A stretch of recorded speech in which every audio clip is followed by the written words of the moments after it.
Bonjour à toutes et à tous, vous écoutez Bonjour l'Inspi, le podcast des personnes qui ont choisi de faire ce qu'elles aiment. Ce sont des entrepreneurs, des artistes, des cadres ou salariés qui adorent leur métier. Chaque lundi, je reçois un nouvel invité qui nous raconte son histoire, les étapes de son parcours et ses inspirations. Je lui pose mes questions, puis on discute, sans filtre, autour d'un café.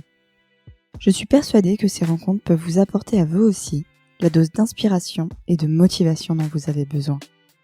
Si vous voulez soutenir le podcast, n'hésitez pas à vous abonner sur votre plateforme préférée et à laisser un avis 5 étoiles. Vous pouvez aussi suivre les coulisses du podcast sur le compte Instagram Bonjour l'Inspi_podcast. Merci beaucoup et bonne écoute.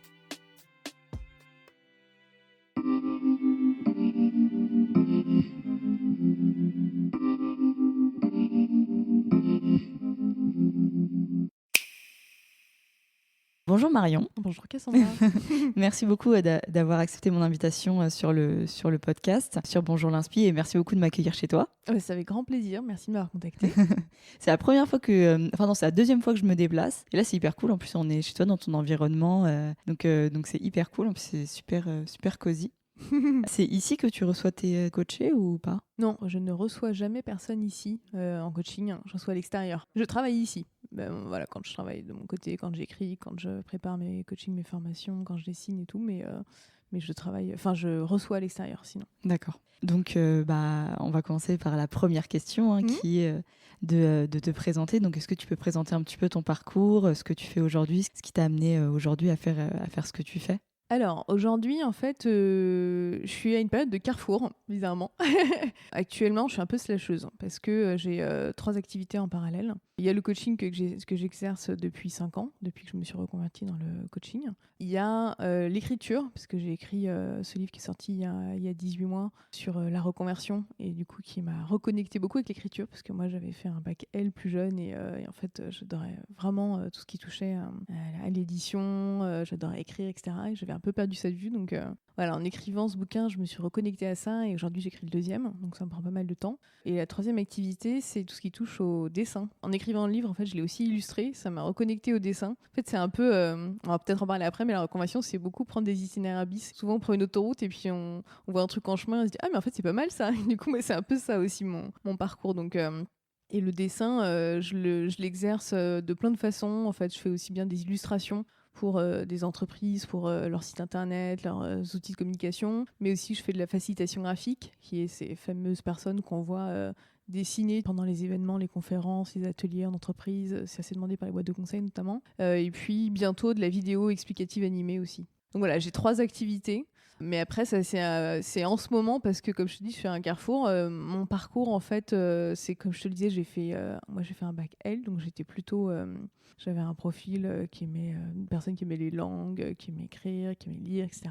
Après le bac, j'ai passé une année en Italie parce que mes parents étaient reconvertis, n'importe quoi. Étaient expatriés là-bas, enfin s'expatriaient là-bas cette année-là. Donc j'ai fait ce qu'on appelle une gap year en Italie. J'étais inscrite en fac là-bas, donc j'ai appris l'italien. Comme j'avais un an d'avance et que je trouvais ça sympa d'aller là-bas, voilà, je l'ai fait. Et puis pour des raisons personnelles, j'ai dû rentrer en France. Et simplement, comme j'étais pas bachelière de l'année, j'avais beaucoup moins d'options que ce que je pensais. Et moi qui étais plutôt partie initialement pour faire des choses comme prépa littéraire, des préparations vers tout ce qui est Sciences Po, CELSA, des choses comme ça, en fait, j'avais pas vraiment accès aux classes prépa de mémoire. Et du coup, je me suis mise en école de commerce. Et j'ai adoré faire... j'ai adoré... aujourd'hui, j'ai aucun regret là-dessus parce que c'est là où j'ai rencontré toutes les personnes qui comptent pour moi. J'ai appris beaucoup, etc. Mais c'est vrai que je pense que j'étais pas forcément totalement à ma place. Je me suis tournée vers ce qu'il y avait de plus littéraire et de moins économique dans l'école de commerce, qui est tout ce qui touche au marketing. J'avais fait une école post-bac et puis après j'ai fait un master marketing à HEC. Et après j'ai travaillé dans l'industrie plutôt du luxe et de la mode en fait pendant 2-3 ans. Pas à des postes de marketing malheureusement parce que je suis tombée sur la mauvaise période parce que c'était vers 2008-2010, c'était juste après la crise des subprimes et compagnie, et du coup les postes étaient quand même assez gelés en marketing et du coup j'ai dû faire du commercial. Et c'est bien que j'ai fait du commercial parce qu'en fait, comme ça m'a pas du tout plu, ça m'a vraiment poussé à savoir ce qui était bon pour moi. Et après avoir passé 2 années dans un poste de responsable commercial, je me suis dit, bon, en fait, faut que je fasse autre chose, là, clairement. C'est pas du tout fait pour moi. Et c'est comme ça que je me suis reconvertie il y a 5 ans. Comment t'as su que c'était pas fait pour toi? Enfin, est-ce que tu le sentais? Comment tu... Je le sentais de plein de façons différentes, en fait. Je me sentais complètement en décalage avec les personnes autour de moi. C'est-à-dire que j'avais pas l'impression qu'on partageait pas du tout ni les mêmes intérêts, ni les mêmes valeurs, ni les mêmes... voilà, c'est le job dans lequel j'étais. Par exemple, je faisais des salons, je participais à des salons de mode pour vendre les collections aux clients, etc. Les gens des autres marques, je voyais bien qu'ils étaient au même poste que moi. C'est des gens plutôt assez avec beaucoup de bagou, qui adoraient parler de la fringue, qui étaient drivés par le chiffre, les résultats et tout. Moi, j'étais pas du tout drivé. Enfin, moi, ça me stressait plus qu'autre chose, ça, en fait.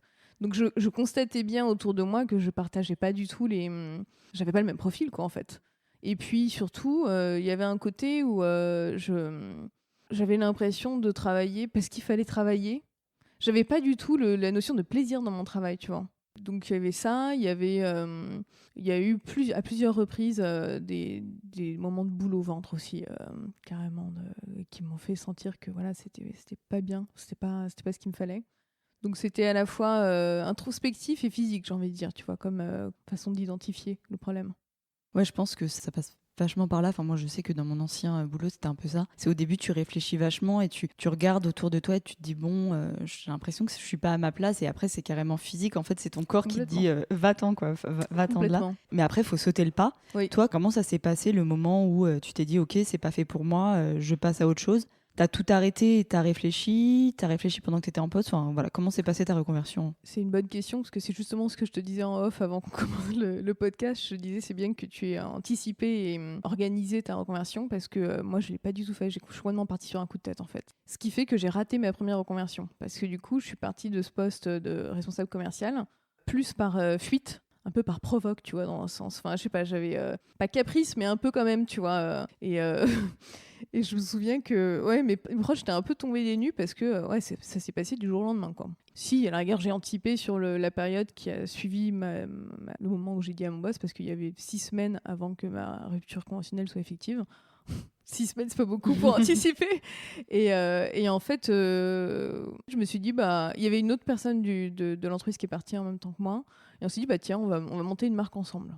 Et en fait, j'ai pas du tout réalisé. Ce que je te disais juste avant, là, sur les centres d'intérêt des personnes, etc., je l'ai compris qu'après, en fait. Je l'ai compris que a posteriori, parce que peut-être que je le ressentais à ce moment-là, mais ça percutait pas mon cerveau, quoi. Et en fait, quand je me suis lancée là, dans cette aventure entrepreneuriale avec l'autre personne, donc on voulait monter une marque de maroquinerie, ça a duré 8 mois. Et pareil, en fait, les symptômes dont on parlait juste avant, là, je ressentais. On était en rendez-vous avec des fournisseurs pour du cuir, etc. Et moi, je sentais que j'étais là, mais que j'étais pas là, en fait. Que j'avais cette boule au ventre et tout. Et je me disais, mais en fait, je suis en train de retomber dans le même schéma. Là, ça va pas du tout, quoi. Enfin, et comme le binôme avec qui j'étais, elle était plus sur la partie créative. Et moi, naturellement, j'ai commencé à mettre sur tout ce qui était plus business plan, commercial et tout. Je me suis dit, mais c'est là où j'ai vraiment identifié que c'était pas ça qui m'intéressait, quoi. Moi, j'avais envie de dessiner ce qu'elle était en train de faire, de prendre des inspirations sur des sacs à main et tout. Ça me tentait beaucoup plus de faire ce qu'elle faisait que ce que moi j'étais en train de faire. Donc du coup, au bout du mois, j'ai arrêté, en bon terme avec elle et tout. Et c'est à ce moment-là que je me suis posée pour me dire, mais qu'est-ce que je veux vraiment faire de ma vie, en fait? Donc j'ai raté le premier changement. Et le deuxième changement, j'ai pris plus de temps, enfin un peu plus de temps pour le faire. Et c'est comme ça que j'ai mieux anticipé, quoi. Donc je me suis fait accompagner par une coach. J'ai vraiment cherché à me dire, ok, tout ça, ça me va pas, mais alors qu'est-ce qui me va, quoi? Après, ce qui est bien, c'est que tu as quand même testé autre chose et que tu t'es rendu compte que justement, cette partie commerciale, etc., ça a confirmé le fait que c'était pas fait pour toi, quoi. Je pense que c'est quelque chose que je pressentais. Au moment où je suis partie de mon ancien job, j'avais plus mis ça sur le compte de la façon des personnes qui dirigeaient la boîte, de la boîte en elle-même et tout, me disant que ce serait différent ailleurs, tu vois. Bah non. Non, ça n'a pas du tout été différent. Après, ce qui est bien, c'est que bon, ça s'est bien passé avec la personne avec qui t'avais lancé l'aventure, donc tu as pu arrêter. Et donc après, tu t'es fait accompagner par une coach. Comment ça t'est venu? C'est parce que justement, t'étais un peu, tu savais pas justement vers où tu voulais aller et que toute seule, tu avais un peu du mal à décortiquer tout ça et à savoir où tu voulais aller. Et du coup, tu t'es dit, je vais me faire accompagner. C'était un peu ça le... En fait, je suis partie de 2 constats. Les 2 constats, c'était que j'avais complètement perdu confiance en moi. parce que j'avais été trop longtemps dans des univers qui n'étaient pas les miens, en fait. Le fait d'avoir eu un échec dans mon premier changement, ça a effrité, tu vois, le peu de confiance qui me restait. Et en fait, j'étais au niveau zéro de la confiance en soi. Donc je me suis dit, il est urgent de faire quelque chose, en fait. Donc sur ce plan-là, je me suis fait accompagner par une sophrologue. Et puis, je sais pas pourquoi, je m'étais mis en tête qu'une des stratégies serait de faire des cours de théâtre. Donc, je m'étais inscrite à des cours de théâtre. Et c'était pas mal parce qu'on a fait de l'impro, ça m'a fait reprendre un peu confiance en moi. Et le deuxième constat, au-delà du manque de confiance en soi, c'était de me dire, je ne sais pas qu'est-ce qui est fait pour moi. La stratégie sur ça, ça a été de se dire, je vais faire accompagner par quelqu'un dont c'est la spécialité. En fait, je suis partie de mes besoins, tu vois. Je suis partie de mes besoins en me disant, voilà, mon besoin, c'est de reprendre confiance en moi et de savoir ce que je veux faire. Quelles sont les meilleures stratégies pour aller vers ça, quoi. Je trouve que c'est aussi assez grave, je sais pas si c'est peut-être un gros mot, mais en fait, c'est vrai que ce que tu disais, c'est que tu savais pas trop ce que tu avais envie de faire. J'ai l'impression qu'on est pas mal dans ce cas-là, Oui. à sortir des études ou après une première expérience professionnelle, on se rend compte que c'est pas ça, mais après, c'est quoi la prochaine étape? Donc déjà, on est un peu perdu. Et du coup, vu que la première expérience ou les premières expériences se sont mal passées, forcément, on n'était pas au meilleur de nous-mêmes, donc on perd cette confiance. Donc en fait, on est vraiment dans un état. Complètement. C'est hyper compliqué à reprendre confiance en soi, etc. Et toi, tu étais dans quel état d'esprit à ce moment-là? Tu as réussi grâce à cet accompagnement, à reprendre confiance et à y aller ou tu avais encore. Honnêtement, ça s'est pas fait tout de suite, hein. Ça prend du temps, ça prend beaucoup de temps. La confiance en moi, je l'ai rebâtie au fil des mois qui ont suivi. Mais je pense qu'elle s'est vraiment plus stabilisée peut-être un an et demi plus tard, quand j'ai été certifiée coach, que ça y est, j'avais mon site internet, que ça y est, enfin, j'avais retrouvé une forme de stabilité professionnelle, tu vois. Je pense que là, ça y est, tu vois, En plus, moi, j'ai hyper mal vécu vis-à-vis de mon entourage et de mes proches, le fait de dire, ça y est, je pars de ma boîte, je fais ce projet dans la maroquinerie, et puis 8 mois plus tard, je fais ce projet dans le coaching. Je me suis dit, mais les gens vont me prendre pour une girouette, ils vont me prendre pour une tarée, quoi. Et en fait, je vivais très mal l'image que je pouvais donner de moi-même aux autres, en fait. Parce qu'intérieurement, je suis quelqu'un de très stable, très loyal, tu vois. Donc, ça m'effondrait un peu, quoi, de pouvoir transmettre quelque chose d'hyper capricieux, hyper nana qui sait pas où elle va et tout. Donc, du coup, je pense que c'est pour ça que quand je te dis que la confiance s'est vraiment remise au moment où je me suis retrouvée dans un quotidien professionnel plus stable, c'est ça qui a beaucoup joué, en fait. C'est hyper intéressant ce que tu dis, de reprendre confiance en soi et que ça se fait avec le temps. Parce que du coup, ce qui s'est passé, c'est que donc, tu t'es fait accompagner et tu as décidé de te former pour devenir coach toi-même. Ouais. Comment ça t'est venu? C'est au cours justement de ton coaching à toi en tant que personne qui t'a permis de vraiment déceler vers quoi tu pouvais aller? Et tu t'es dit, le Ouais. coaching, comment ça s'est fait? En fait, c'est marrant parce qu'avant d'être coachée, je m'étais fait un peu une liste des trucs que j'avais, tu sais, les idées que tu as au fond du placard de quand tu étais petit, et sont un peu des trucs que tu as toujours voulu faire et tout. Et dans ma liste, je me souviens, il devait y avoir tout ce qui touche aux ressources humaines de près ou de loin, à l'humain, et tout ce qui touche un peu au journalisme, à l'écriture et tout. Je dis, bon, quand je vais pouvoir trop mêler ça, je sais pas trop. Et quand je me suis fait coacher, ce qui a quand même pas mal émergé, c'était cette notion de développement personnel, tu vois, d'accompagner les autres, de transmettre aux autres. Alors ça aurait pu être prof, hein, tu me diras, mais ce qui m'a parlé et ce qui a résonné, c'était l'humain, en fait. Et tu vois, j'avais listé tout ce qui touchait aux ressources humaines, mais je me serais jamais vue dans un service RH, parce que les RH, c'est plus de la gestion en réalité. Et du coup, j'ai identifié que ça pourrait être une piste. Et à partir de ce moment-là, je me suis dit, bon, alors ça peut être une piste, mais je connais même pas le métier, en dehors du fait d'avoir fréquenté deux coachs ces derniers mois. C'est quoi, en fait? Donc, je me suis mise à rencontrer beaucoup de personnes. J'ai pris mon courage à deux mains, en fait. C'est des gens il y en avait une que je connaissais, mais tous les autres, je les connaissais pas. Et en fait, j'ai regardé sur LinkedIn, coaching, des gens qui étaient plutôt dans mon coin et dont les pratiques m'intéressaient. Et puis je les ai contactés, ils ont été la plupart ont quand même été hyper open. Et je me suis pris des vents aussi, hein. Enfin, c'est le jeu, hein. Pour faire une sorte d'enquête métier, en fait, tu vas mieux comprendre quel était leur métier, quelles en étaient surtout les coulisses, parce que entre ce qu'on connaît d'un métier, ce qu'on lit sur Internet, et ce que les gens qui le pratiquent vivent au quotidien, il y a souvent un décalage. Et puis, tu vois, avoir des renseignements sur les meilleures formations, sur combien ils pouvaient gagner, sur ce qu'ils aimaient, ce qu'ils trouvaient difficile. Tu vas mieux connaître leur métier. Et puis, je me suis dit, au-delà du fait de les rencontrer eux, il faut aussi que je m'approche au plus près du métier en tant que tel et que je le teste, en fait. Le coaching, c'est un des métiers qui est le plus difficile à tester parce que forcément, c'est rare d'avoir des coachs qui acceptent qu'il y ait une tierce personne dans un coaching pour observer et tout. Et du coup, je me suis dit, tiens, une option, ça pourrait être de faire un mini cours de coaching. Et je me suis inscrite à un stage de PNL. La PNL, c'est la programmation neurolinguistique. C'est un peu des bases de communication et de coaching. Et c'était un truc sur 5-6 jours de mémoire. Et en fait, je me suis dit, bah voilà, je fais ça. Au mieux, bah, ça valide et tant mieux, quoi. C'est génial, j'irai vers ça. Et au pire des cas, bah, j'aurais toujours appris à mieux communiquer et ça me servira toujours, quoi. Et donc, j'ai fait ce petit stage et j'ai adoré. Et là, tu vois, j'ai eu le sentiment de me retrouver un peu avec ma meute, tu vois, avec des gens qui me ressemblaient plus, qui se posaient les mêmes questions que moi, qui avaient les mêmes intérêts. Et je me suis dit, ah, mais c'est là qu'il faut que j'aille, en fait. Donc, du coup, j'ai décidé d'aller vers ce chemin-là. Mais enfin, bon, j'ai dit ça, mais après, j'étais encore pétrie de doutes, tu vois.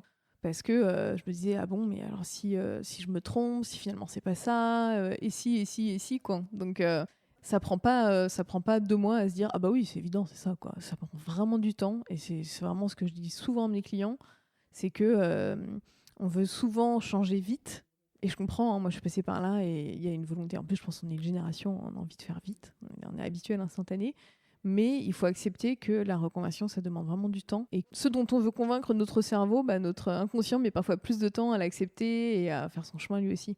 Ouais, complètement. Et c'est hyper intéressant dans ce que tu dis. En fait, tu avais une piste, on va dire, mais qui n'était pas forcément, tu n'étais pas sûr de toi. Donc, la première étape, c'était d'aller rencontrer des gens. Et tu l'expliques hyper bien dans ton livre, c'est d'aller rencontrer les gens, se confronter à la réalité, Absolument. de voir un petit peu l'envers du décor pour voir si, voilà, les aspects du métier, s'il y a vraiment des choses pour lesquelles tu vas être réfractaire ou que tu aimes bien Complètement. ou que tu n'aimes pas. Et ensuite, bah, faire un mini-test, on va dire. Ça, c'est hyper cool parce que c'est un peu une question souvent qu'on a. Enfin, moi, je sais que c'est une question, on en parlait juste Ouais. avant de commencer, mais où je disais que bah, y avait des choses que j'avais envie de faire, mais que je savais pas si ça allait me plaire. Et ce que tu dis dans ton livre et ce qu'on me dit aussi, c'est bah, de toute façon, tu ne sauras pas tant que tu n'as pas testé. Exactement.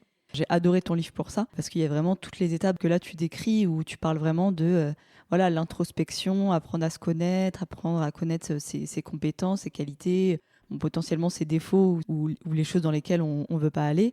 Et après, sauter le pas en testant des choses, en essayant de se rapprocher de ce milieu.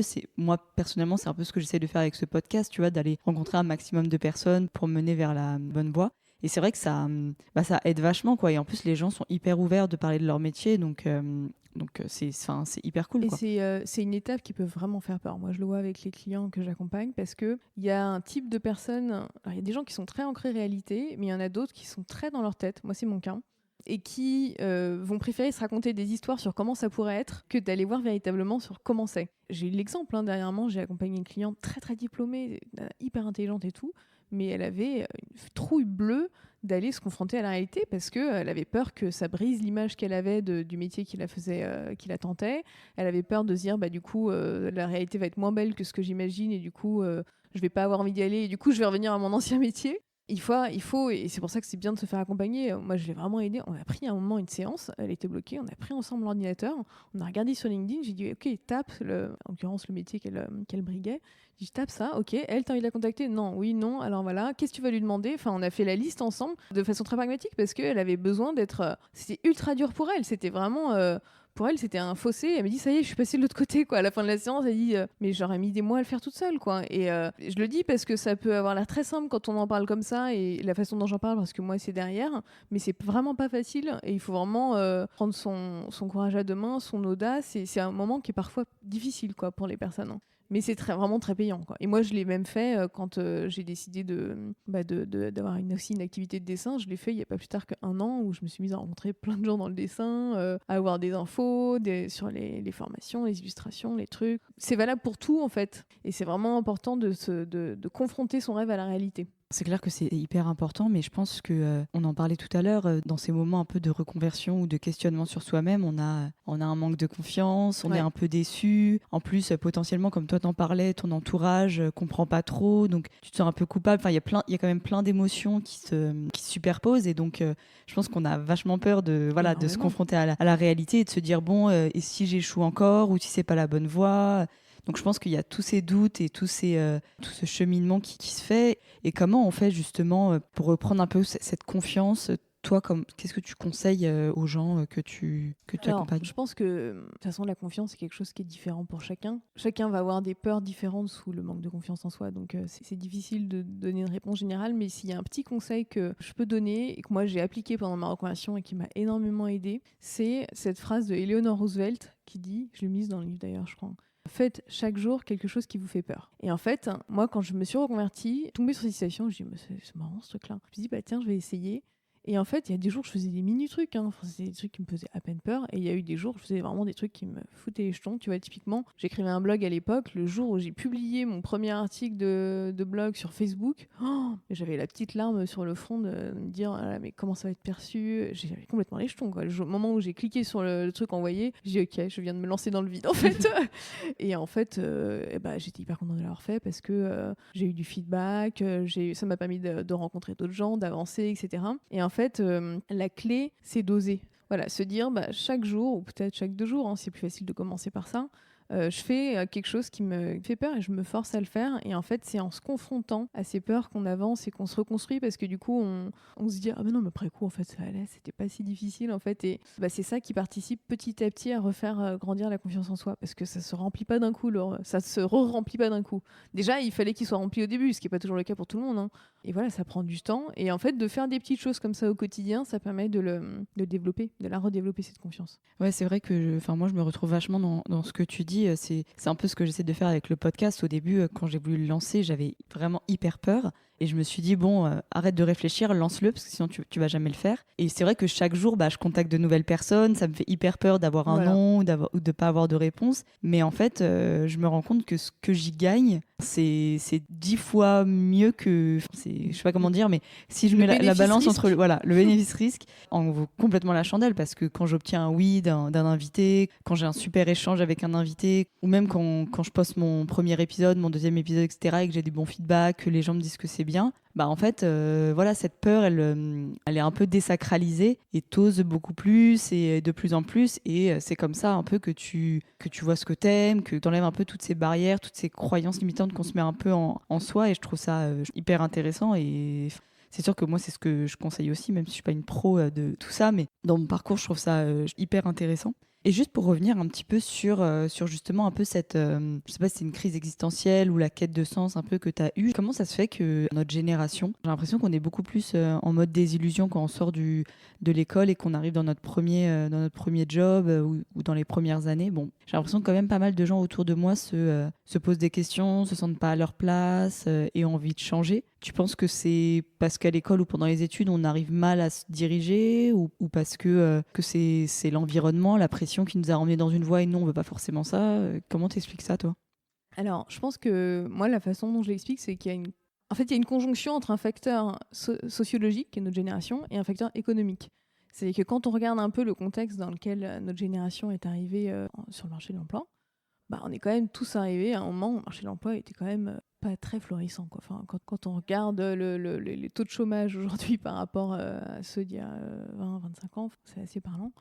Et puis surtout, économiquement, le monde, en fait, est allé vers quelque chose de plus en plus financiarisé. Les postes ont été décuplés, en fait, et il y a beaucoup de personnes qui travaillent sur ce que j'appelle, qui gèrent de l'intangible au quotidien, c'est-à-dire qui gèrent des projets, qui coordonnent des choses, etc., mais qui, concrètement, ne sont pas dans du concret, tu vois, n'ont aucun rapport avec le vrai au quotidien.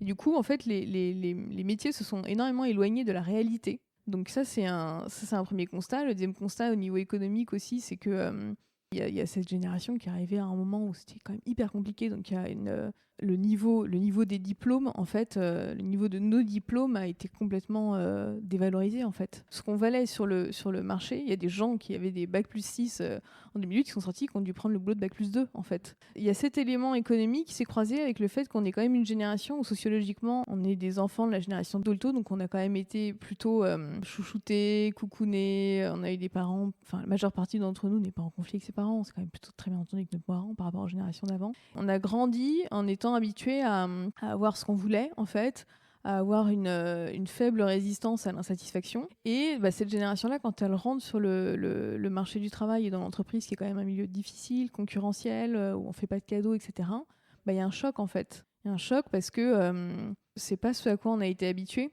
Cumulé à ça, je pense, comme tu le dis très justement, certains d'entre nous, il y en a qui ont eu la chance d'être bien orientés, mais je sais pas, je trouve qu'à notre génération, on n'avait pas quand même... moi, j'ai pas eu des moyens, et pourtant, voilà, enfin, j'ai fait les deux, hein, j'ai fait du public, du privé, etc., mais dans aucun des deux, j'ai eu des moyens mis en œuvre pour savoir ce qui allait vraiment me convenir dans la vie. Donc, je sais aujourd'hui, en parlant avec des parents, qu'il y a de plus en plus des cours qui sont... ça s'inscrit de plus en plus, tu vois, cette dynamique d'orientation au lycée. Mais franchement, il y a encore beaucoup d'efforts à faire.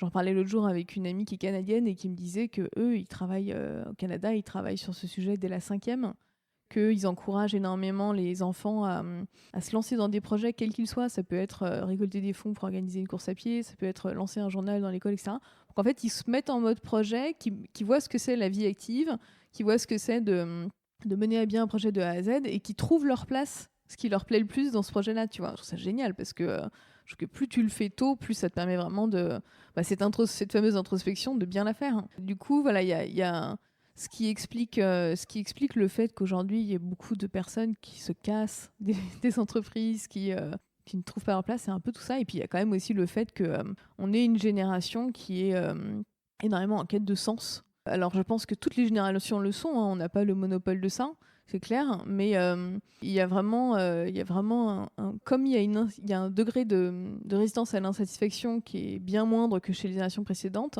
on se pose peut-être plus la question, tu vois, aussi de se dire, ok, en fait, ça fait pas sens. Du coup, qu'est-ce qui fait vraiment sens pour moi? Là où je pense que les générations d'avant avaient plus de résistance, en fait. Mais ils avaient plus de résistance aussi parce que il faut voir aussi que le niveau des salaires n'était pas le même du tout, qu'ils avaient des salaires qui étaient bien supérieurs aux nôtres et que du coup, ils pouvaient aussi se dire, bon, allez, je fais un peu l'impasse sur ce que j'aime, je gagne bien ma vie, etc. Là où nous, en fait, il y a un côté où tu te dis, bah attends, j'aime pas ce que je fais, et en plus, je gagne des peanuts, et en plus, je vais avoir une évolution de salaire dans mon job qui va être ridicule. Bon, bah alors autant tout plaquer, faire ce que j'aime, quoi. Enfin, Et toi, du coup, c'est principalement des personnes de cette génération que tu accompagnes ou c'est... principalement de cette génération, de par le fait qu'il y en a beaucoup qui viennent par le biais du livre. Mais ça m'est aussi arrivé d'accompagner des quarantenaires, des cinquantenaires, voilà, en gros de 20 à 65 ans. Après, j'ai l'impression que ton livre, je mettrai le lien dans la description de l'épisode, etc., pour les gens qui sont intéressés. Mais tu parles beaucoup de cette génération, mais je pense que c'est pas forcément un livre que pour la jeune génération.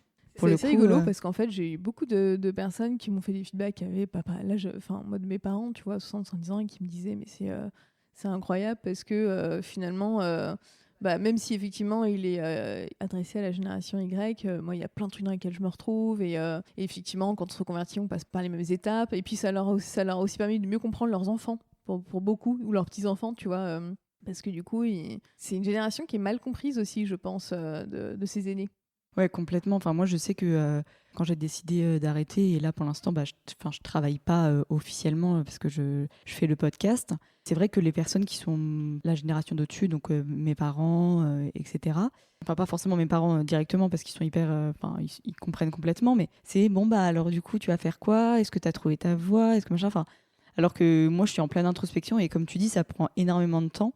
Donc c'est vrai qu'ils comprennent moins ah mais tu vas arrêter, mais comment tu vas gagner ta vie, mais comment tu vas faire ça, ils comprennent pas en fait. Eux j'ai l'impression qu'ils ont un peu peur parce que qu'on est un peu nous en quête de sens et eux ils étaient un peu en quête de sécurité quoi et de stabilité.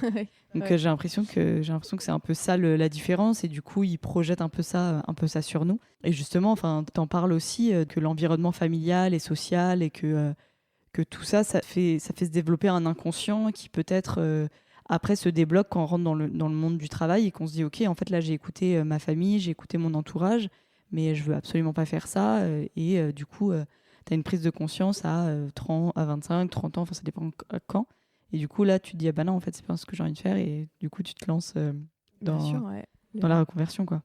La famille, elle a un impact énorme en fait sur notre vision même de la réussite. Qu'est-ce que c'est la réussite? En fonction des familles, c'est pas du tout la même chose, hein. Il y a certaines familles pour qui la réussite, elle va être financière. Il y a d'autres familles pour qui la réussite, ça va être justement d'être épanoui, de faire ce qui fait plaisir. C'est plus rare.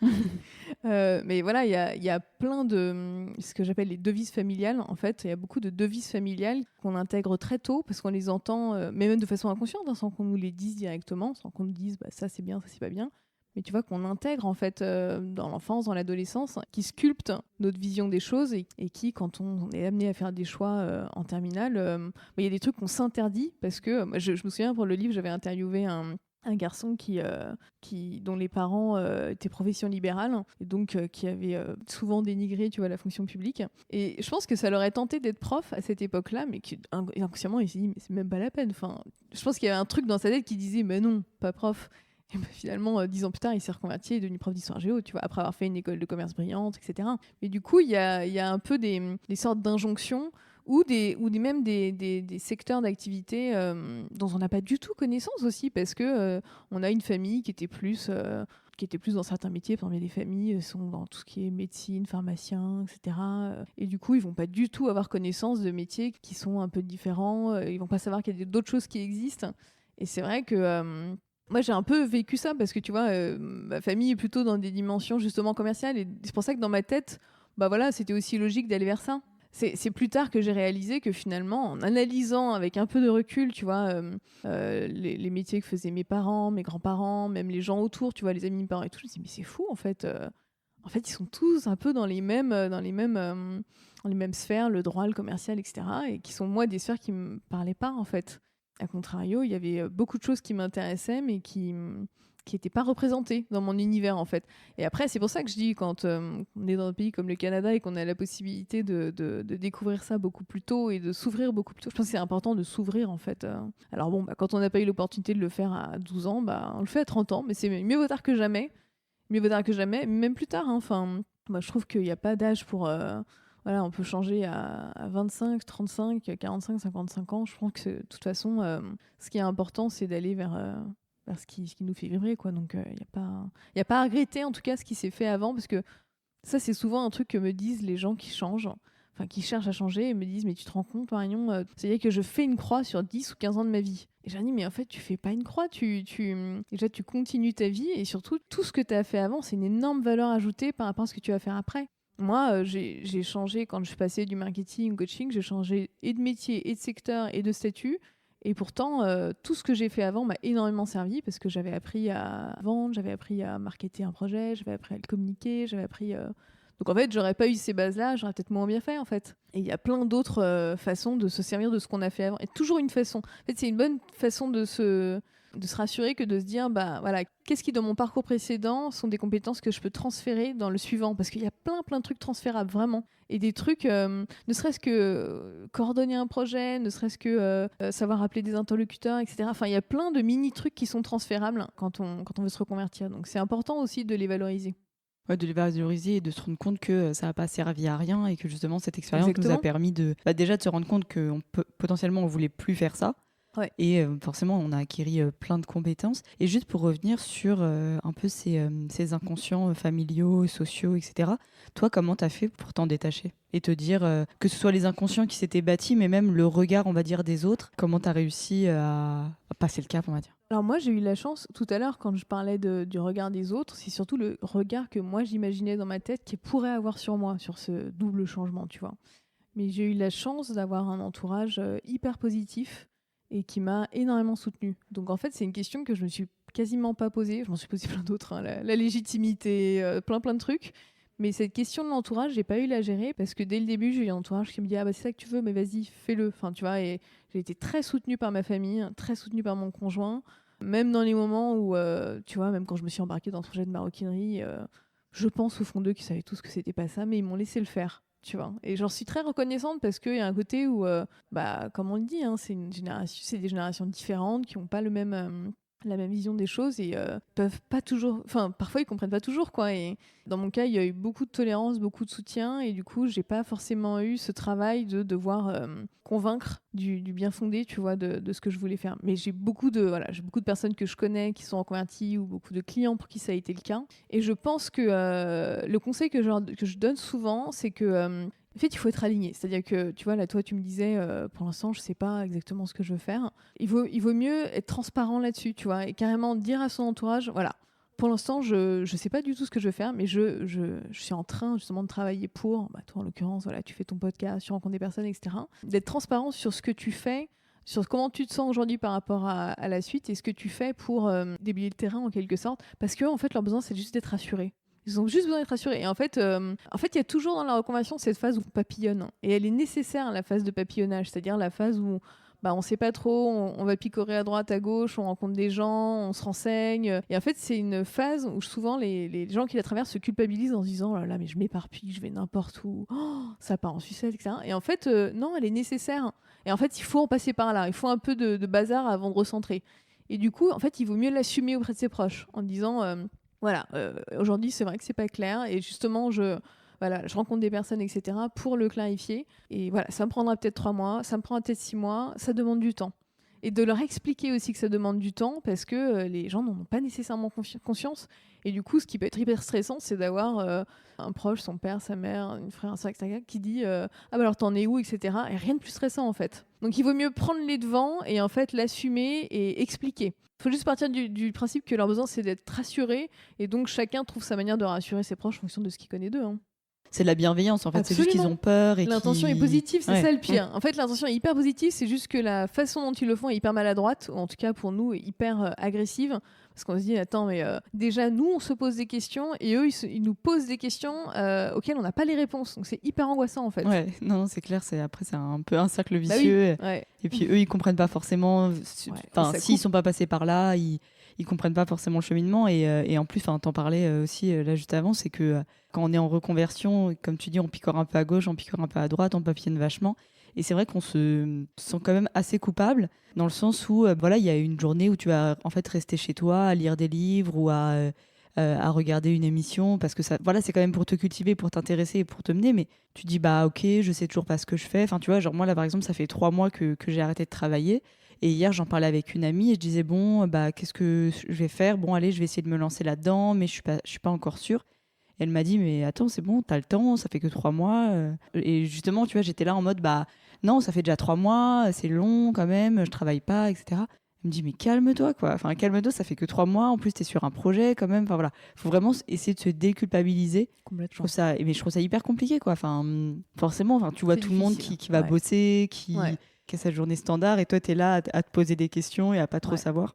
C'est difficile parce qu'on se sent coupable parfois vis-à-vis de ses proches. Et tu vois, quand j'avais écrit le livre, j'avais une de mes amies, elle déposait ses enfants à la crèche le matin et elle rentrait justement pour faire son introspection. Mais elle se disait, mais attends, mais c'est hallucinant, c'est n'importe quoi. Là. Mes filles sont gardées par quelqu'un d'autre que moi et moi, je stagne à pas savoir ce que je veux faire. Mais en fait, c'est nécessaire en même temps. Elle n'aurait jamais pu aussi bien réfléchir si elle avait eu ses enfants dans les pattes. Donc, il y a un moment donné où la culpabilité, elle est à plein de niveaux, même vis-à-vis de la société, hein, de dire, oh là là, mais je vois tous les gens qui partent travailler le matin et moi, je reste chez moi, etc. Et c'est vraiment un côté qui est pas facile parce qu'en plus, on a un espèce d'inconscient judéo-chrétien, hein, de culpabilité qui est très fort, je trouve. Et il y a ce côté, ah bah oui, mais il faudrait que je fasse ça, il faudrait que je fasse ceci, il faudrait que je fasse cela. Et c'est vraiment, ça prend du temps et c'est pas facile de s'en défaire, quoi.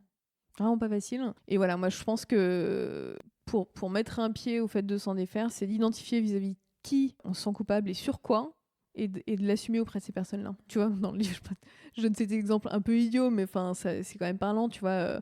Comme je me suis reconvertie, je bossais... non, c'est quand j'ai écrit le livre.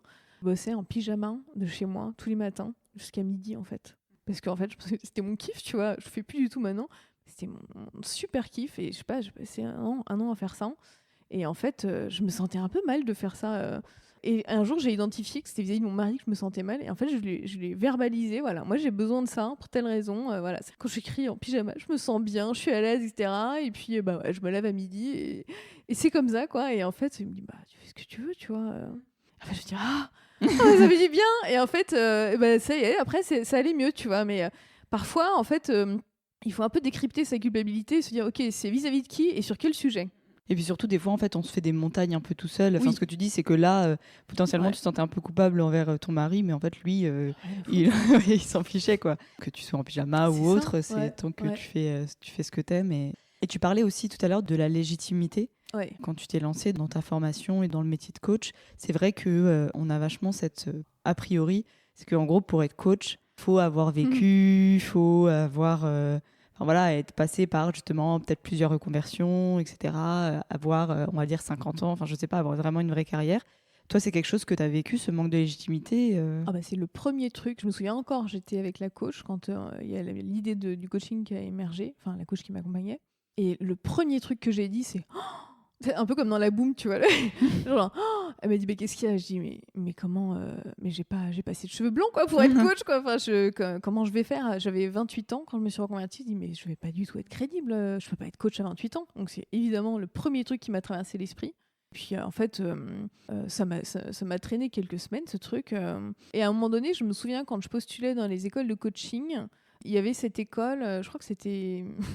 Ça n'a fait que renforcer ma croyance, parce que je crois que c'était HEC Coaching, ils prenaient pas de coach en dessous de 30 ans. Je me suis dit, ah bah voilà, j'ai bien raison de penser... En fait, tu sais, dans ce cas-là, tu prends tous les arguments de l'extérieur qui peuvent venir renforcer ta croyance, de te dire, ah bah voilà, j'ai bien de raison de penser que je peux pas être coach à 28 ans, puisque chez HEC Coaching, ils prennent pas des gens en dessous de 30 ans et tout. Et à un moment, je sais pas, au fil du temps, comme c'était quand même un projet qui m'intéressait, je me suis dit, mais est-ce que je peux pas en faire un atout au final de ce truc? Parce que dans le métier de coach, on dit qu'il faut savoir faire page blanche, en fait. C'est-à-dire, quand tu as un nouveau client en face de toi, c'est comme si tu savais rien de lui, c'est comme si tu n'as aucun a priori sur lui, aucun jugement, etc. Et en fait, j'ai trouvé que c'était beaucoup plus facile de se défaire de ses croyances à 28 ans qu'à 60 ans. J'avais un copain coach dans mon école qui avait 60 ans et je remarquais bien qu'il était quand même pétri d'a priori quand même. Enfin, tu vois, forcément de l'expérience de sa vie. Je suis pas du tout en train de dire que les coachs âgés sont moins bons, mais en fait, du coup, ça m'a fait me dire, mais tiens, finalement, ça peut peut-être être une valeur ajoutée. Et ça m'a fait me dire, bah tiens, et si je le transformais en valeur ajoutée? Je me suis dit, bah, au final, moi, mon projet, ce qui m'intéresse, c'est d'accompagner des gens qui sont dans la même situation que moi, d'accompagner des personnes qui veulent se reconvertir alors qu'elles viennent de commencer à travailler. Bah tiens, je vais refaire mon positionnement au final. Et en fait, au fil du temps, je l'ai transformé comme un atout. Je me suis dit, bah non, mais en fait, d'une part, 28 ans, et bah, j'ai quand même un peu travaillé en entreprise. Et même si j'ai pas travaillé des dizaines d'années, j'y ai un peu travaillé. Et en même temps, bah, pas suffisamment longtemps pour avoir été complètement endoctrinée, quoi. Donc j'ai trouvé que c'était plutôt un avantage. Et puis bah, j'en ai fait mon positionnement. Et au fil du temps, ça s'est effacé. Je l'ai beaucoup mieux assumé. Voilà, au bout de quelques mois, ça avait disparu, en fait. C'est drôle parce que ça m'arrive régulièrement quand même si aujourd'hui je suis un peu plus âgée, mais ça m'arrive quand même régulièrement d'avoir des personnes qui me disent ah mais du coup t'es coach alors que t'as à peine 30 ans, t'as à peine passé 30 ans, mais c'est possible, enfin, du coup t'es crédible. Et en fait ce qui est drôle, c'est que ces remarques-là, elles parlent beaucoup des personnes enfin, comme toutes les critiques en fait, ou comme toutes les questions, elles parlent beaucoup de la personne qui la formule, et c'est souvent une peur chez les gens qui le formulent. Donc mais la légitimité, c'est vraiment un truc que traversent toutes les personnes qui se reconvertissent. C'est-à-dire que je ne connais pas une personne qui se reconvertit qui n'ait pas été confrontée au sujet de la légitimité, parce que on part d'un univers où certes on n'était pas très satisfait, mais dans lequel on avait de l'expérience pour devenir débutant. Et du coup, bah forcément, on se pose la question, mais qui va me croire, comment je vais être crédible? Il y a plein de questions en fait qui traversent la tête en se disant, mais en fait, mais qui je suis? Ah, ça c'est la fameuse question aussi. Qui je suis pour pouvoir prétendre à vouloir faire ça? Ouais, ça, je la retrouve beaucoup cette question. Et du coup, c'est normal en fait de la traverser, et c'est sain parce que ça fait partie du processus. Et après, elle se travaille. Moi aussi, je l'ai aussi beaucoup travaillé en me disant. Cette phrase anglaise, fake it until you make it, tu vois, fais semblant, et à un moment donné, fais semblant d'avoir la confiance va arriver, quoi. Et c'est vrai que ça, cumulé au fait d'oser, de me dire, bon, bah ok, ça me fout les jetons, mais j'ose le faire, je fais semblant que j'ai la confiance, et puis finalement, bah ouais, c'est passé. Bah, tu vois, ça m'a aidé. Et surtout que ça rejoint vachement aussi le problème de culpabilité ou autre. C'est par rapport au regard de l'autre qu'on se sent pas légitime, etc. Donc quand tu décortiques un peu ça, tu te rends compte qu'en fait, c'est juste peut-être les gens qui ont des a priori, mais toi, bon. T'as entièrement raison, parce que c'est d'ailleurs l'exemple du coaching à 28 ans que j'ai donné dans le livre, où je disais, en fait, l'attitude que tu vas avoir, elle influence énormément le regard que l'autre va avoir sur toi. J'avais l'exemple de, bah voilà, j'ai la conviction que à 28 ans, je suis trop jeune pour être coach. Bah du coup, quand je parle de mon projet, je suis un peu fébrile, quoi. Je suis pas très convaincue. Et les gens en face de moi, qu'est-ce qu'ils se disent dans leur tête? Ils disent, ah bah c'est marrant, elle veut faire ça, mais elle a pas l'air d'avoir entièrement confiance. Du coup, comme moi, je vois que dans leur regard qu'ils y croient moyen, bah ça me fait encore plus douter. Et ça, c'est ce qu'on appelle un cercle vicieux. C'est un entretien de croyances négatives. C'est difficile de passer en mode positif et de se dire fake it until you make it. J'ai l'air de dire que c'est facile, mais ça l'est pas tant que ça. Enfin, tu vois, il y a un côté, faut aussi s'en convaincre, quoi. Mais il y a ce côté où effectivement, bah, quand tu projettes quelque chose de positif et que tu as l'air d'y croire, bah, les gens en face se disent, ah bah oui, elle a l'air d'y croire, bah, je vais l'encourager. Puis du coup, tu feedback qui est plus positif, tu vois. Je me souviens, moi, ça m'a fait ça quand j'ai écrit le livre. Je savais pas si j'allais avoir un éditeur, je savais pas si ce bouquin allait sortir un jour, mais je voulais qu'il sorte. Et je m'étais dit, au pire, je l'auto-éditerais. Donc je savais qu'il existerait d'une façon ou d'une autre. Et du coup, en fait, je m'étais convaincue qu'il existerait. Et quand j'en parlais autour de moi, du coup, quand j'en parlais aux gens, que je leur disais que j'écrivais ce livre et tout, en fait, a posteriori, ils m'ont tous dit, mais c'est fou parce que c'était comme si tu avais déjà ton éditeur et qu'il allait sortir. C'était tellement sûr dans ta tête. Mais parce que moi, je me l'étais visualisé positivement aussi, en fait. Ouais, donc c'est ça, c'est vraiment avoir confiance en l'avenir, vers où on va. Et en fait, ça peut aller tout seul. Bien sûr, c'est pas du tout facile, Ouais. mais déjà prendre un peu ce postulat de se dire, ok, j'ai envie de faire ça, bah non, je suis légitime, pourquoi je le serais pas Ouais. et voilà. Puis après, on aura forcément des critiques, des a priori, etc., qui vont arriver. Et donc là, ça fait 4 ans, 5 ans que tu es coach, c'est ça? 5 ans, ouais. Et du coup, ça te plaît? Tu parlais aussi tout à l'heure que tu faisais autre chose et c'est hyper intéressant parce que j'ai l'impression que c'est un peu ce que tu disais quand on se reconvertit, vu qu'on va vers ce qu'on aime, quand on découvre aussi d'autres choses qu'on aime ou des choses qu'on redécouvre, bah on veut surtout pas rater le coche et aussi aller vers là. Donc c'est pour ça que tu te définis un peu de slasheuse, c'est ça? Slasheuse, C'est que tu fais plusieurs Ouais. métiers. Comment ça t'est venu, ça, de reprendre l'écriture et le dessin Alors, en fait, le livre, quand je l'ai écrit, ça faisait 1 an et demi que je m'étais reconvertie. Et en fait, ce que j'observais autour de moi, c'est que moi, je pensais être toute seule à m'être reconvertie, à m'être corée d'orientation, plus ou moins, tu vois, et à me reconvertir. Alors, je venais à peine de commencer à bosser. Et en fait, en parlant autour de moi, en mettant un peu à nu ma vulnérabilité, entre guillemets, et le fait que, voilà, je m'étais gorée, quoi. Et les gens autour tu vois, dans les dîners, mes amis et tout, ont commencé à me dire, ah bon, mais alors comment t'as fait pour savoir ce que tu voulais vraiment faire? Et là, je me suis dit, mais attends, c'est pas possible. Celui qui me dit ça, là, il est chez Danone, il a un poste de ouf. Moi, je pensais qu'il était hyper épanoui et tout. Et en fait, je me suis rendu compte qu'il y avait beaucoup de gens autour de moi dans les trentenaires, tu vois, qui se questionnaient, qui n'étaient pas vraiment sûrs d'être au bon endroit, qui avaient certes des postes qui payaient très bien et tu vois, des noms fantastiques et tout, mais dont le quotidien était finalement plus morose que ce que j'avais imaginé et qui n'étaient pas très épanouis, tu vois. Et du coup, je me suis dit, mais c'est fou, moi je pensais être un cas isolé et j'ai l'impression qu'il y a un espèce de micro-phénomène de société et je me suis mise à enquêter dessus. J'en avais fait mon sujet de mémoire 1 an et demi avant pour l'école de coaching, ça m'avait passionné en questionnant la problématique de comment accompagner des trentenaires qui veulent se reconvertir.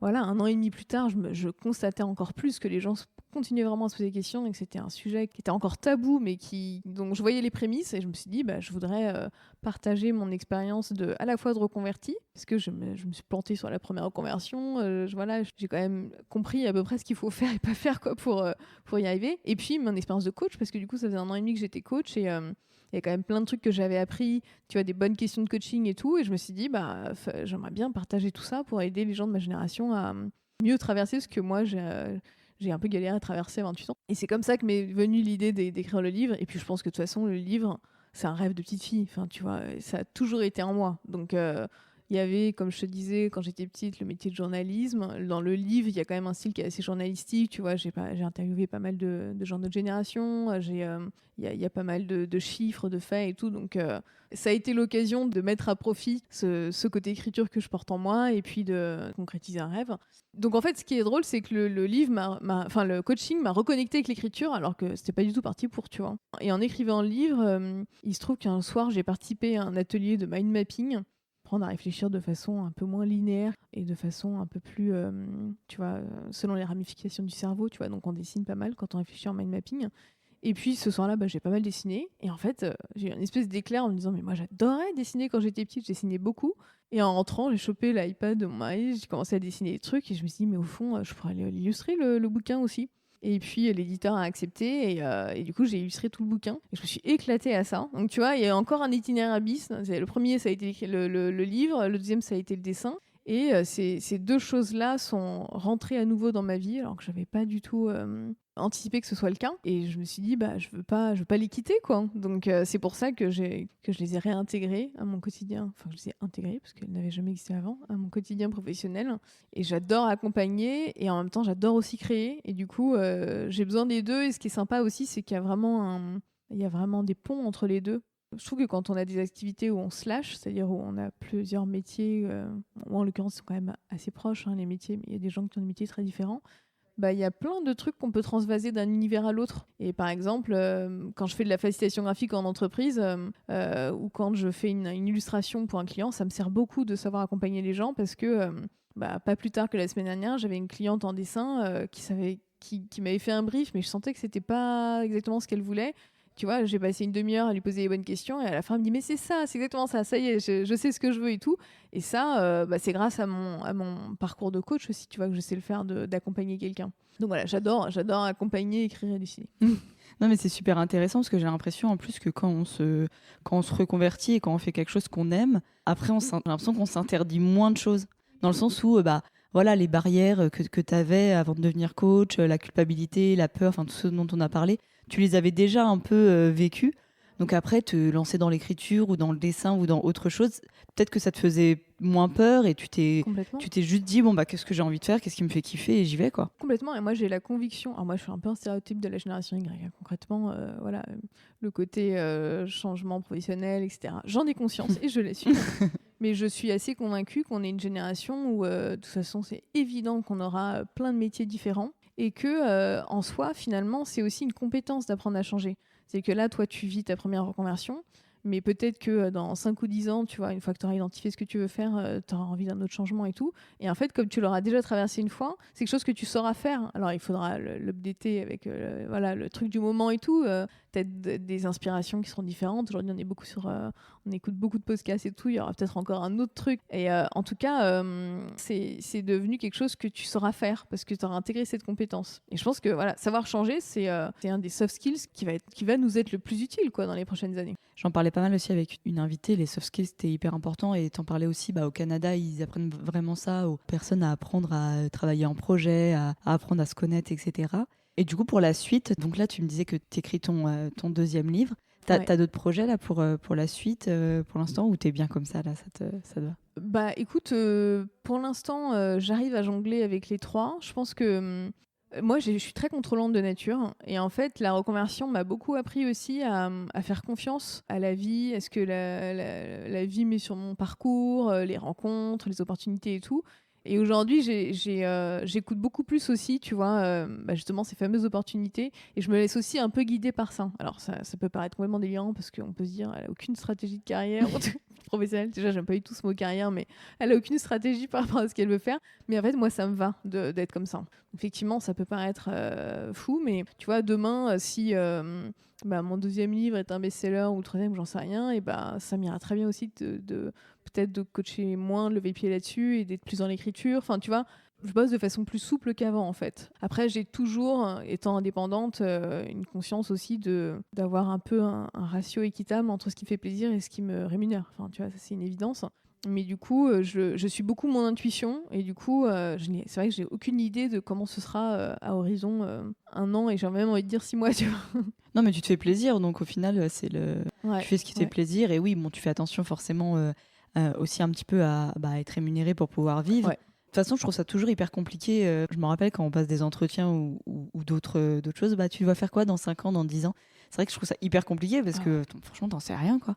Tu sais pas qui tu vas rencontrer, tu sais pas si tu vas avoir une idée, si tu vas te découvrir une passion, ou je sais pas, donc c'est hyper compliqué. Et donc on arrive un petit peu à la fin de notre échange et je voulais te poser une question justement pour un peu donner des conseils aux auditeurs qui potentiellement seraient pas forcément à leur place dans leur boulot mais qui savent pas pourquoi, qui savent pas comment faire pour identifier ce qui pourrait leur plaire ou qu'est-ce qui se passe en eux. Est-ce que tu as des conseils un petit peu à donner à des gens qui sont à ta place que tu as vécu il y a quelques années? Donc ceux qui sont au tout début en fait, Ouais. c'est ça, au moment où ils se disent Ouais, ça me satisfait pas, comment je peux faire? Ouais. Je pense que un des premiers conseils que je donnerais, c'est de commencer à être un peu plus attentif. Une fois qu'on a compris qu'on s'est autorisé à assumer que ça nous plaisait pas, ça laisse un peu plus de place dans le cerveau pour se dire ok, du coup si ça me plaît pas, je me mets un peu plus en mode introspectif, qu'est-ce qui pourrait me plaire. Et du coup d'être déjà dans le quotidien attentif à qu'est-ce qui me plaît, qu'est-ce qui m'intéresse, par le biais du quotidien, des conversations que tu peux avoir avec d'autres personnes que tu rencontres, etc.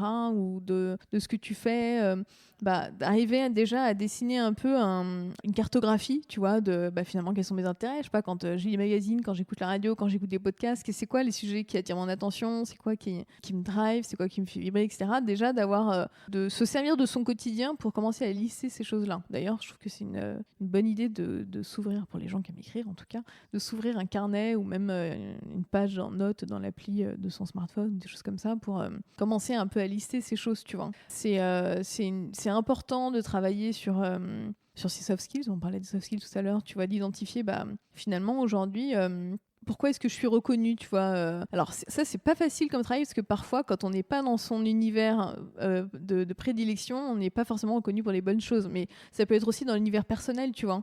Pourquoi est-ce qu'on me reconnaît? Est-ce que, par exemple, je sais très bien, j'ai une bonne plume, ou par exemple, je sais très bien organiser des événements, ou par exemple, je sais très bien parler différentes langues. Enfin, tu vois, de lister ces choses-là, de travailler aussi sur les conditions de travail qui sont importantes pour soi. On peut pas tout avoir. Donc en fait, c'est se demander qu'est-ce qui est le plus important pour moi en fait.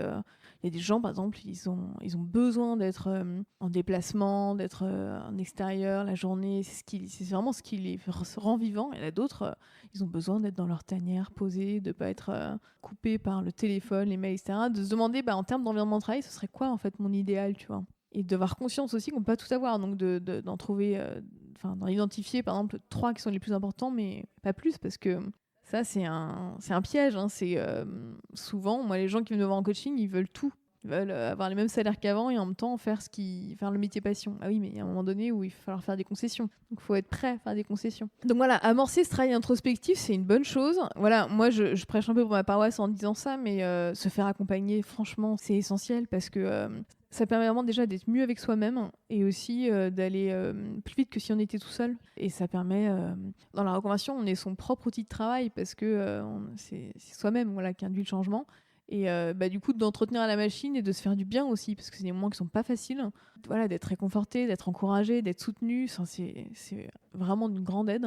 Je conseille aussi donc ça c'est à titre individuel, mais on peut aussi le faire à titre collectif, de se trouver des buddies en fait, de se trouver des personnes qui sont dans la même situation que vous. Ça peut être par plein de biais différents. Ça peut être aussi bien des groupes sur Facebook. Par exemple, il y a le groupe Postadem, il y a des groupes de reconversion, et du coup, les gens se donnent des conseils, ils partagent, ils soutiennent, etc. En fait, c'est vachement important de ne pas se sentir tout seul. Hein. Ça peut être aussi par le biais de groupes physiques. Hein. Il y a par exemple la VARAP qui fait des groupes collectifs. Il me semble qu'il y a la PEC qui en fait, peut-être même Pôle emploi.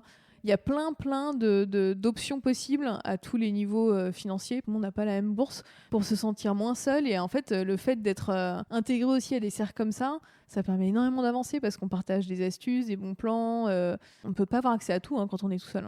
Et puis après, il y a vraiment cet aspect dont on parlait un peu plus tôt, une fois qu'on a un peu plus identifié des options, de vraiment mettre ces options-là au contact de la réalité, de rencontrer des gens qui font ces métiers-là, de les tester, pourquoi pas même de le faire le soir, si on est en poste, de tester, par exemple, je sais pas, quelqu'un qui veut être prof de yoga, ok, de commencer à donner des cours de yoga le soir ou le week-end, des trucs comme ça. Oui, ça prend de l'énergie, c'est sûr. Mais en même temps, la reconversion demande beaucoup, beaucoup d'énergie. Donc, de toute façon, ce n'est qu'une introduction à ce que ce sera après. Mais en tout cas, de s'intégrer dans le quotidien de ce que ça pourrait être, en fait. C'est pas quelqu'un qui veut devenir journaliste, de commencer à contacter des rédactions, d'écrire des articles, de se mettre dans le truc, quoi. Enfin, de tester, en fait. Et puis, voilà, d'écouter aussi ses ressentis. Voilà, on en parlait aussi au tout début, hein, le corps il parle énormément. Et il y a des moments où c'est clairement non. Et ça, je pense qu'il faut être attentif à ça parce que et arriver à décrypter, ok, là j'ai une grosse boule au ventre. Qu'est-ce qui fait qu'une grosse boule au ventre? D'arriver un peu à écouter, ne serait-ce que par exemple quand on rencontre des gens, quand on est en enquête métier, on sent de l'énergie et on sent si on est capté par l'énergie, si ce dont la personne nous parle, ça nous porte ou pas. Et d'ailleurs, dans le fait de rencontrer des gens, j'encourage toujours à rencontrer au moins 3 personnes quand on s'intéresse à un métier, parce qu'il peut y avoir des profils tellement différents, des personnalités tellement différentes qu'il faut arriver à avoir un échantillon un peu plus large pour avoir une perception qui soit plus fidèle à la réalité, quoi. Parce que en fonction de la taille de la boîte dans laquelle bosse cette personne, de si elle est à son compte, de si elle est plutôt à tendance à voir le verre d'eau à moitié plein, à moitié vide, etc., ça peut tellement faire varier le témoignage qu'elle va avoir que... Et c'est hyper intéressant dans ce que tu dis, c'est qu'il faut vraiment être dans l'action, quoi. Pas justement être trop dans son coin à réfléchir dans sa tête, parce qu'on n'avance pas comme ça, en fait. Ce qui est pas évident, c'est d'être dans l'équilibre. Faut être à la fois dans sa tête et dans ses pieds, c'est-à-dire qu'il faut être à la fois dans la réflexion et l'introspection, et dans l'action, dans le concret, quoi. Merci beaucoup pour tous ces conseils, c'est hyper intéressant. Moi, je mettrai la référence de ton livre parce que franchement, je pense qu'il peut aider beaucoup de gens qui sont dans ces réflexions et dans une période de reconversion ou pour s'orienter vers la bonne direction. Pour un peu aussi les auditeurs, donc mon podcast s'appelle Bonjour l'Inspi, donc j'aime bien aussi demander à mes invités qu'est-ce qui les inspire. Donc, est-ce que toi, tu as des choses qui t'ont inspiré ou qui t'inspirent Dans le quotidien, ce qui m'inspire, moi je suis sur Instagram et il y a des comptes qui m'inspirent beaucoup. Après, ça dépend vraiment des intérêts de chacun. Moi, en ce moment, je suis beaucoup des comptes sur tout ce qui est illustration, dessin, donc je m'inscris et en fait, du coup, ça nourrit mon inspiration. Donc ça, je trouve ça top. Donc je pense qu'il ne faut pas hésiter à s'inscrire à des trucs qui peuvent vous permettre de mieux connaître un métier ou de nourrir votre inspiration. Les podcasts, évidemment. Voilà, pour tes auditeurs, ça en fait aussi largement partie, forcément. dans les choses qui m'avaient marqué pendant ma reconversion, il y a un livre que je recommande vraiment. On a beaucoup parlé de oser, d'audace, de se lancer, de légitimité. Et il y a un livre moi, qui m'a énormément aidé qui s'appelle « Comment mettre la chance de votre côté », qui a été écrit par un psychologue anglais qui s'appelle Richard Wiseman, Wiseman. C'est un des seuls psychologues à avoir étudié les facteurs de chance. Qu'est-ce qui fait qu'on a de la chance ou qu'on n'en a pas ? C'est édifiant ce livre parce qu'en fait, on pense tous que la chance elle est extérieure à nous, alors qu'en fait la chance on la porte en nous et que c'est terrible à dire, mais les gens qui ont de la chance font aussi en sorte d'avoir de la chance et ceux qui ont pas beaucoup de chance entretiennent un peu le fait de ne pas en avoir. C'est des pistes très concrètes et très soutenues par des études. Il a vraiment étudié le truc de façon statistique sur qu'est-ce qui aide à avoir de la chance. C'est exactement ce qu'on disait un peu plus tôt, c'est d'oser. Mais il y a aussi plein d'autres choses, donc je vous le recommande vraiment.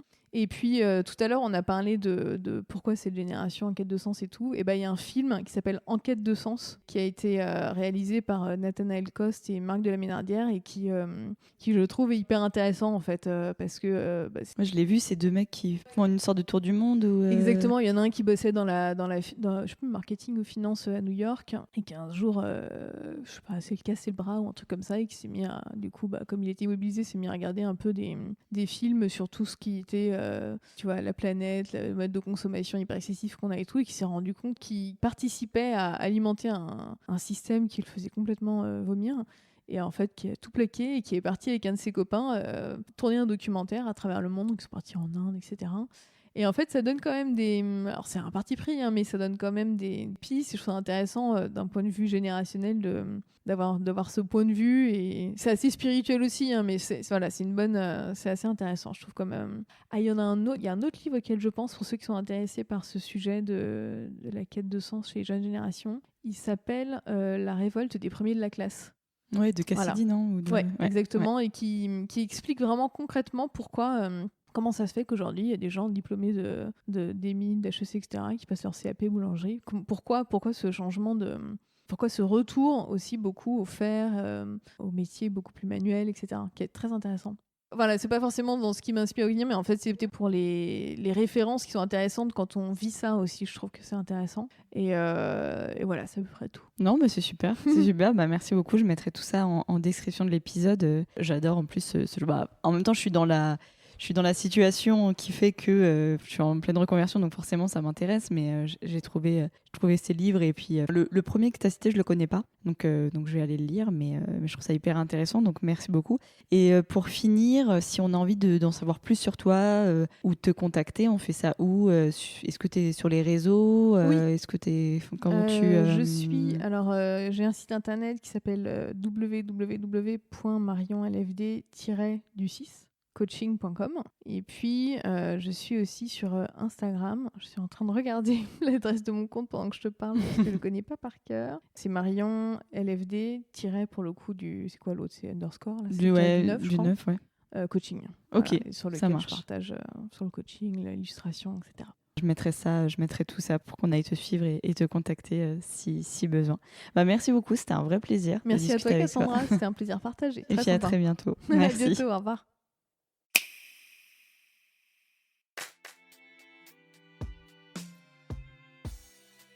Merci beaucoup d'avoir écouté Bonjour l'Inspi. Si ça vous a plu, dites-le moi en vous abonnant sur la plateforme de votre choix, en laissant un avis 5 étoiles et en le partageant autour de vous. N'hésitez pas à venir me dire ce que vous avez pensé de l'épisode, à me poser toutes vos questions et à me suggérer de nouveaux invités. Vous pouvez le faire sur Instagram, sur le compte bonjourlinspi-podcast ou sur le site bonjourlinspi.fr. Encore merci et à très bientôt pour un nouvel épisode.